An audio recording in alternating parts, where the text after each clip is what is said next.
अब अगला प्रश्न देखते हैं। तो हमने जाना कि डेटाबेस क्या होता है।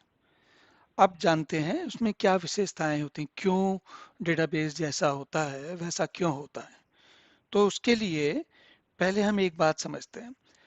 जानकारी अगर जैसे अभी इस पृष्ठ पर आपको कुछ दो तीन चार चीजें दिख रही हैं, तो आसानी से समझ में आ रहा है कि कहाँ क्या रखा हुआ है। लेकिन अगर जानकारी काफी ज्यादा हो, काफी अधिक हो, बहुत सारी हो, तो फिर उसमें ढूंढना, उसको रखना, ढूंढना मतलब देखना। अब कोई जानकारी रखी है आपने, कोई जानकारी आपने एकत्रित की और एकत्रित करके उसको अपने कंप्यूटर में रख लिया। लेकिन रखने के बाद जब आपको उसकी अगर मान लीजिए 6 महीने बाद, 1 साल के बाद या 1 हफ्ते के बाद आवश्यकता पड़ी, तो आपको वो जानकारी मिलनी चाहिए और तुरंत मिलनी चाहिए। और कितनी जल्दी आवश्यक है वो हम जैसे पहले देख चुके हैं कि अ, आजकल समय है कि सब कुछ सबको फटाफट जल्दी तुरंत चाहिए होता है। तो कैसे, तो ये चीजें कुछ ऐसी समस्याएं हैं जिनका हल निकालने के लिए डेटाबेस बनाया गया। इसलिए डेटाबेस में कुछ उसके हिसाब से इस इन इन कारणों से उसमें कुछ विशेषताएं होती हैं। तो जैसे क्या क्या विशेषताएं होती हैं, तो हम क्या समस्या सॉल्व कर रहे हैं कि पहली बात तो ये कि हम इसको जो डेटा है इसको हम सीधा फाइल में ऐसे क्यों नहीं रख लेते जैसे पहले रखा हुआ था। उसमें क्या समस्या है? तो उसमें समस्या ये है, देखिए ऐसा होता है कि अगर हम फाइल को देखें अपना, मान लीजिए कि ये हमारा ये विंडोज वाला सिस्टम था, इसको देखते हैं, है ना। इसमें अगर मुझे कोई चीज ढूंढनी है ना, इस सिस्टम में कोई चीज ढूंढनी है, तो ये फाइलें दिख रही हैं। मान लीजिए कि सी ड्राइव में हम गए। अब सी ड्राइव में ये कुछ फाइलें इसमें पड़ी हुई हैं और हमको कोई विशेष फाइल हम ढूंढ रहे हैं, उसमें विशेष फाइल में कोई विशेष जानकारी ढूंढ रहे हैं। तो इसमें हम कैसे ढूंढेंगे? तो यहाँ पर सर्च करेंगे और सर्च में जाके लिखेंगे। तो वो क्या करेगा, ये जो सर्च होती है ये नाम ढूंढती है फाइलों का। फाइल के अंदर क्या है वो नहीं ढूंढता वो, है ना। तो फाइल हमें क्या चाहिए? अब डेटाबेस तो क्या हुआ, बहुत सारी जानकारी एक जगह पे रखी हुई है। कैसी जानकारी होती है, चलिए इसकी एक झलक देखते हैं किस तरीके की जानकारी होती है और उसको हमें उसमें ढूंढने के लिए ऐसी चीजों की आवश्यकता क्यों पड़ती है। तो एक एक एक उदाहरण देखते हैं।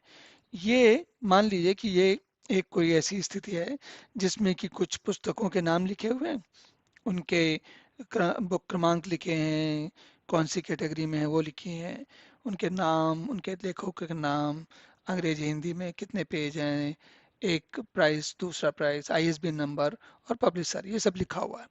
और ये जानकारी नीचे तक पूरी चली जाती है काफी, जिसमें देखिए 410 है मान लीजिए।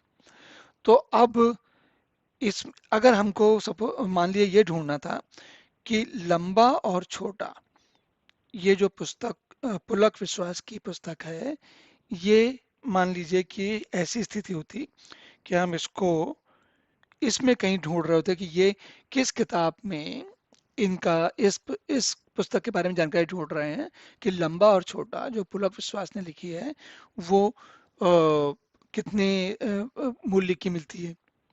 तो अब यहाँ फाइलों में ढूंढने में हम कैसे ढूंढेंगे? पहले हमें ये मालूम होना चाहिए कि किस फाइल में वो जानकारी है और फिर कैसे रखी हुई है। तो जो यहाँ पर जैसी व्यवस्था है फाइलों की, उसमें इस प्रकार की जानकारी ढूंढना आसान नहीं होता। क्यों नहीं होता? क्योंकि ये सारी जानकारी, अब मान लीजिए ये मोजिला फायरफॉक्स डायरेक्टरी है, इसके अंदर जो फाइलें पड़ी हैं ये कुछ अलग किस्म की फाइलें हैं। इनमें झांक कर नहीं देखा जा सकता। ऐसा नहीं कर सकते आप किसी फाइल में जाएं तो देखिए ये कंप्यूटर मना कर रहा है ना, कह रहा है कि ये पता नहीं क्या चीज आप करना चाह रहे हो, ये काम ऐसे नहीं होगा, है ना। तो अ, इन चीजों को जानते समझते हुए हम क्या करते हैं कि ये जैसे एक्सेल वर्कशीट का डॉक्यूमेंट है जिसमें कि ब्यौरा जानकारी रखी जाती है, ये एक तरीके का बड़ा ही सरल और आसान किस्म का डेटाबेस हुआ। लेकिन इसमें भी अगर आपको ढूंढना है तो देखिए आपको आंखों से ढूंढना पड़ेगा कैसे, नहीं तो यहाँ पर कोई फिल्टर लगाने पड़ेंगे और उनसे ढूंढना पड़ेगा, कई कुछ तरीके होते हैं, पर इतना आसान नहीं है।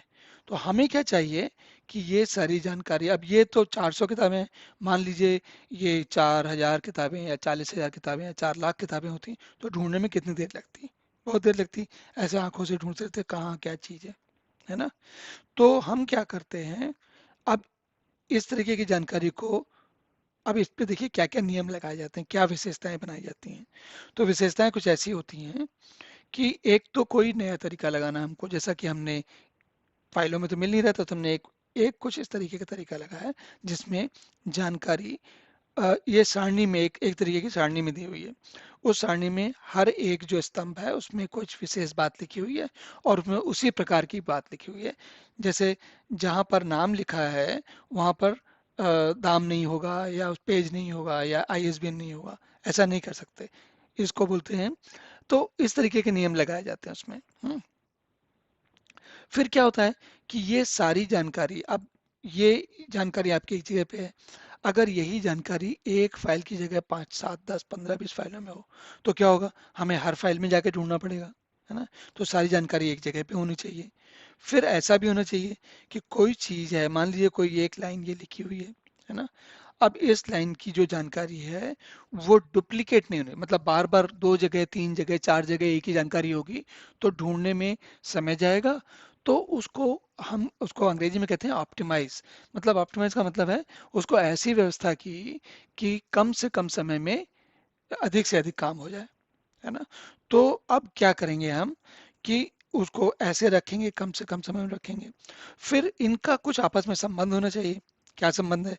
जैसे ये क्या है, ये पुस्तकों के बारे में जानकारी है, तो इसमें कहीं उसका नाम है, पुस्तक का नाम है, लेखक का नाम है, फिर वो प्रकाशक का नाम है, फिर वो उसका आईएसबीएन है, तो ये सब चीजें कुछ कोई इनका तार्किक संबंध है आपस में।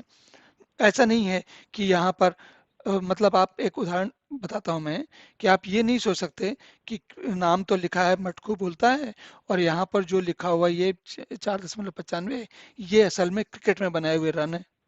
तो ये नहीं संभव हो सकता ना, क्रिकेट के रन और क्रिकेट में 4.95 रन बन ही नहीं सकते, पहली बात तो, है ना। तो कुल मिलाकर ये इस जानकारी को कुछ तार्किक संबंध आपस में होना चाहिए। तो इस तरीके के कुछ नियम लगते हैं और इन नियमों को लगाकर जानकारी को व्यवस्थित किया जाता है ताकि उसे बहुत, जब भी आवश्यकता पड़े उसे फटाफट शीघ्र तुरंत मिल जाए, समय ना लगे उसमें और बहुत जल्दी मिले। तो ये नियम होते हैं।